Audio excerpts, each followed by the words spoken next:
People usually think of the origins of economic thought and immediately turn to Adam Smith, Karl Marx, or Aristotle if they paid close attention in school. But there is a quieter, often overlooked truth in the medieval world, a truth that Western history rarely emphasizes.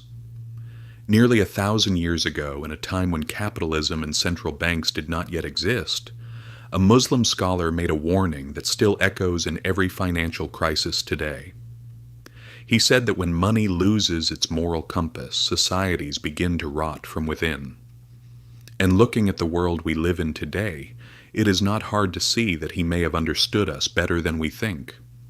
Welcome to the world where money, power, and history collide, and nothing here is as simple as it seems.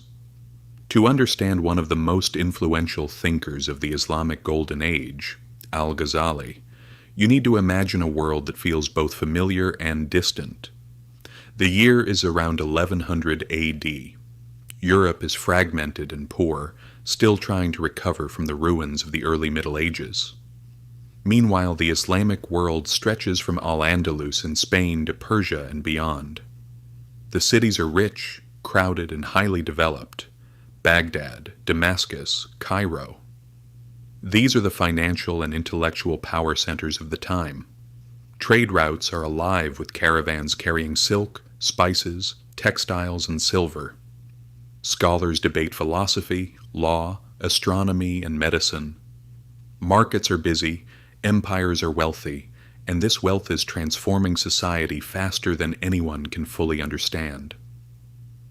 In this growing world of trade and rising inequality, a scholar named Abu Hamid Al-Ghazali emerges. Part philosopher, part jurist, part theologian, part critic. Think of him as the kind of thinker who can explain both the purpose of the soul and the purpose of financial systems without hesitation. Born in 1058 in Iran, Al-Ghazali quickly rises through the intellectual ranks.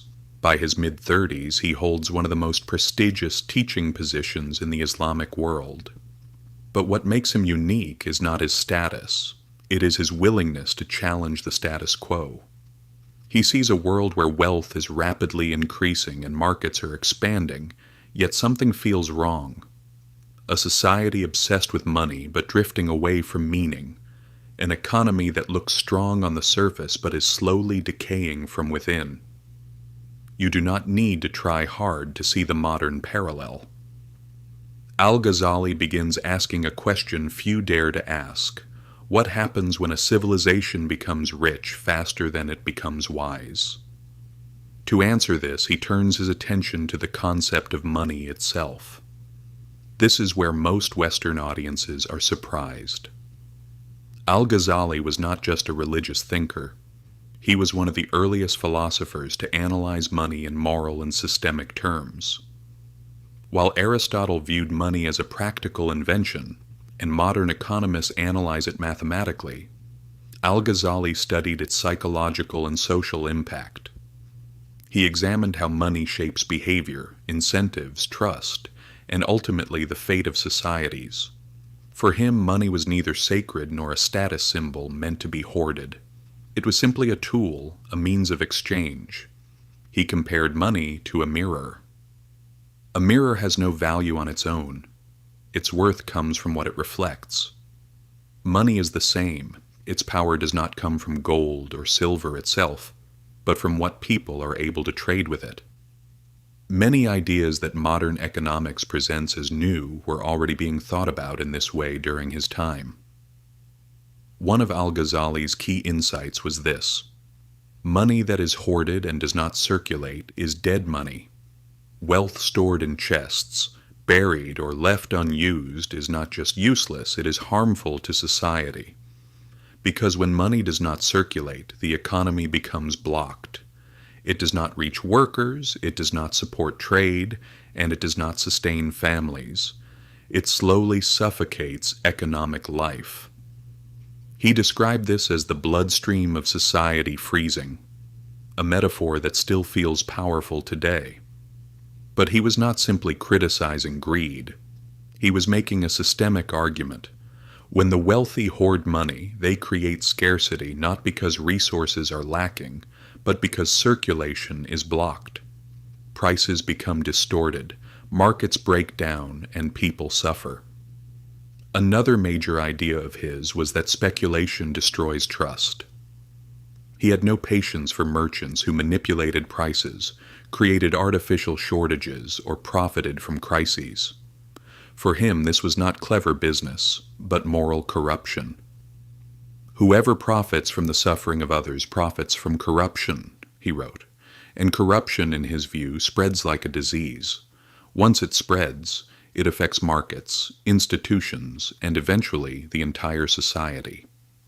If this sounds like a description of modern financial bubbles, predatory lending, or crisis opportunism, that is exactly what it is, written 900 years earlier. But Al-Ghazali was not against trade. On the contrary, he believed markets were natural and necessary. Wealth itself was not bad. Misuse of wealth was the real problem. His main target was dishonest trade, fraud, false weights, hiding defects in goods, and manipulating information. Because for him, markets only function when there is trust. When trust disappears, the economy collapses with it. Another key idea was the dignity of labor. He believed that wealth earned through effort builds character, while unearned or manipulated wealth corrupts it. Although this sounds moralistic, it is also practical. Societies grow through production and weaken through exploitation. He also criticized state interference in currency. Rulers at the time often debased coins to stretch their budgets. Al-Ghazali condemned this directly. For him, debasing currency was theft. It punished the poor the most, and slowly destroyed trust in the entire system. The state's role, he believed, was to protect fair markets, not manipulate them. Otherwise, short-term political gain would lead to long-term economic collapse. In his time, political fragmentation was increasing. Taxes were rising, currencies were being devalued, and rulers were becoming more short-term in their thinking. But none of these actions, in his view, addressed the real problem. The root issue was loss of trust. When a ruler deceives his people, merchants begin to deceive their customers. Corruption becomes normalized. It spreads downward through the entire system. His conclusion was simple but powerful. A society can survive poverty, but it cannot survive corruption. Economies do not collapse because money runs out. They collapse because people stop trusting each other. And today, the picture is not very different. Debt, speculation, inequality, and institutional distrust dominate the global economy. Al-Ghazali would likely say the same thing today.